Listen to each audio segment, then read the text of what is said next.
Hi everyone, it's Ed from Runnable. Yeah, it's the day after setting my new 5k PB. So yeah, I've been dining on that little victory, I suppose you'd call it, for the last few hours or so. And yeah, it's been really nice to have finally broken that 17-minute barrier, which has been there for a long time now. I mean, well over a year. And you know, it's getting to a point where I was getting so close but just faltering. It was getting a little bit annoying, but I finally managed to do it, so I'm absolutely delighted to do it. And to do it on Mother's Day, it was extra special for me, in memory of my mum, who passed away 11 years ago. My mum died, and then my dad, who was basically her carer, had you know, prostate cancer, and he basically, once my mum went, he gave up and he died the next year. So yeah, it was an incredibly tough time for me, and you know, yesterday with Mother's Day brought back all those memories. So it was extra special to be able to run like that yesterday. But this video is not about that. This video is about not taking your eye off the game. So if you're like me, you've got a marathon coming up within a few weeks, now is very important that you start focusing in on the finer tuning parts of what you're doing in terms of running. So this is basically my last full week of hardcore running, and then I'll start my taper, which doesn't mean not running, just means running with far less intensity. So I'll be doing a workout tomorrow, hopefully a long run tomorrow or Wednesday morning, depending how my legs feel.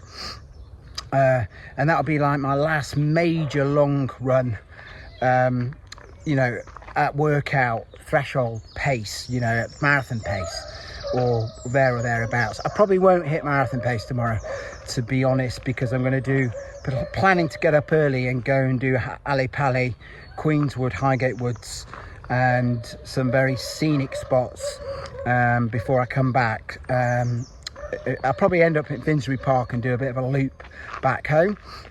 So yeah, I'm planning to do that tomorrow before work, so I have to get up really early, so I'm hoping I can do it.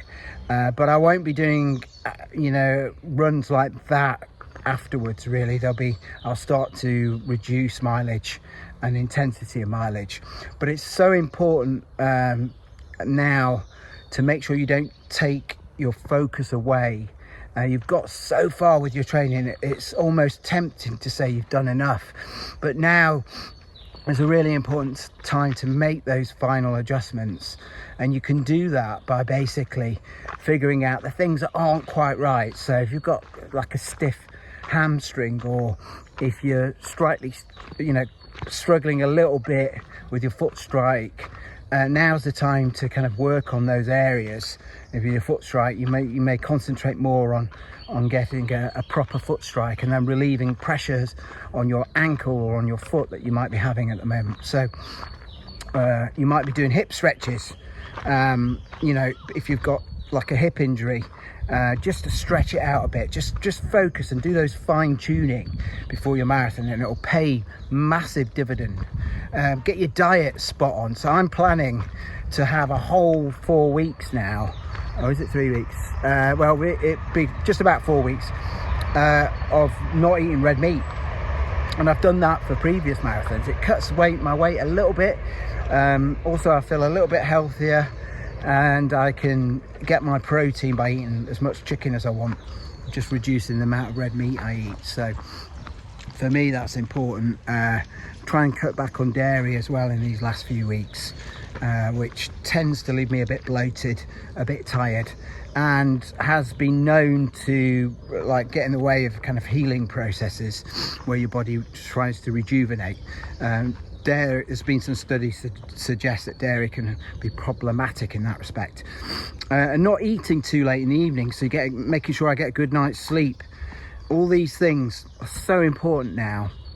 You've got 4 weeks, you can really nail it to be honest, and be in the best shape of your life for that marathon. But you really do need to focus now, and that's the word here.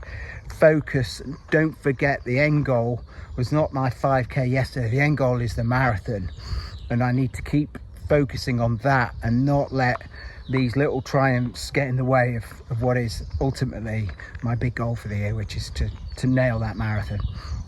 And we'll see if I can do it. I've secretly got a goal in mind for that marathon. I might tell you, but not yet. I'll tell you closer to the day and see if I can achieve it. It's going to be a tough one, but you know, runnable head, you know what I say, let's have it. See you later. Bye bye.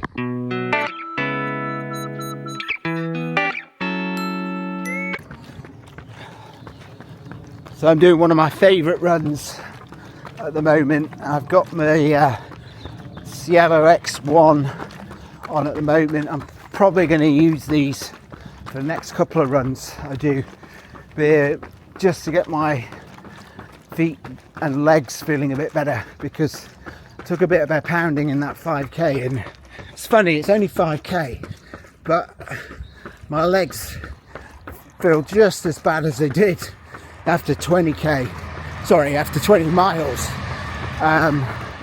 a few weeks ago. And I think it's a lot of it is the intensity of the run. With 5k you really go for it, so you're really extending those hamstring muscles. You're perhaps feeling less fatigued than you do at the end of 20 miles, but you're putting your muscles through some serious stretch, and you know, there's real possibilities of like micro tears and that kind of thing, and you feel them a little bit more intensely the next day. Whereas after a 20 miler you just feel shattered.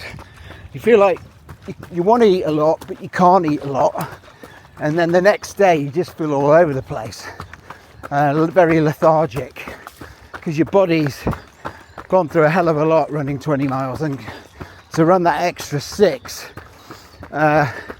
you know, I don't want to scare people here who are doing their first marathon, but you know, that extra 6 really tests you both physically and mentally, whether you're ready or not, whether your training's been good enough. Because if your training's good enough, even though you might be struggling a bit, your body will hold up while your brain has to do the battle, right, and convince yourself you're going to finish. And a real tactic of mine when I hit the 20 mile mark is to take it a mile at a time, or if you're dealing in K, you know, just break it up into chunks, into kilometers, and you know, it's so much easier to deal with that. And then when you get to your last 5k, you say to yourself, or last 3 miles, you say to yourself, right, I've got a park run to do, and I can do a park run. And conceptually it makes all the difference to think that way, and I'm sure you'll all be fine. But these little tricks, they can trick your mind into thinking that everything's okay, really pays dividends when you're going through hell later on in that marathon.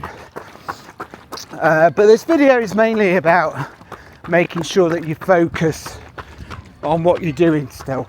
You've got so close to your marathon, spring marathon. Now's not the time to take your eye off things. Now's the time to double down on things, right? So if, like me, you're in your last week before you actually officially start tapering, make it a week to be proud of. You know, go all out this week, but don't go all out so you injure yourself. Go all out in terms of do the extra miles. You've got a race planned, push a little bit harder, but not too hard. You know, at the end, push hard until the end, and then don't get into any silly races with anyone at the end. It's just not worth it at this stage. And make it, like I said, make this week, if you're doing London in particular, this is such an important week. Make it a massive week for you, and you can think, right, now I can taper. Now I've done the hard work. And yeah, it really will make a massive difference if you can smash this week to pieces and then you know, right, my reward is I start to taper. There's nothing worse like I had last year when I did London. I'd been injured up until 5 weeks to go, so my fitness wasn't there. Still wanted to do the marathon, so instead of tapering, I had to build up for 5 weeks. Not ideal, right? So yeah, I've never, for London anyway, I've never had a proper taper yet. So I'm looking forward to it. Touch wood, I don't do anything stupid the next couple of days. I'm looking forward to really fine-tuning everything. And you can work on your foot strike, you can work on your diet, you can work on getting enough sleep, you can work on any nagging little injuries, like I had a right glute problem that is stiff, so stiff, like what I'm doing now, going up hills. I start to feel it a little bit, and then obviously as I go further and further, it starts to get worse and worse and stiffer. Now's the time to do those glute stretches. Now's the time to start doing, like, you know, your glute bridges, that type of thing.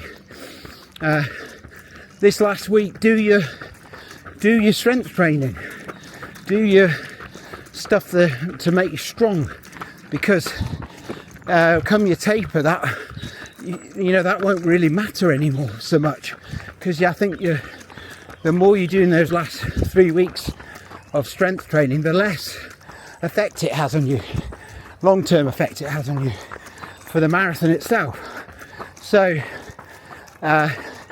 so this week for me has always been one of the most important weeks of your marathon training, the one before you taper.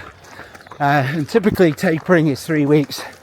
I don't like to particularly reduce the frequency of running when I taper, so I run every day still, but definitely the intensity I do drop a notch or two, because I want to peak for the marathon itself.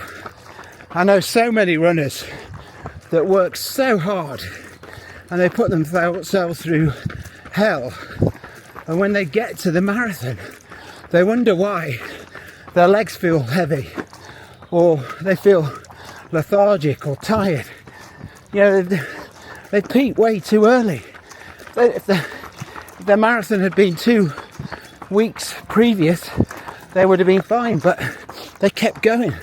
They kept doing too much intense workouts.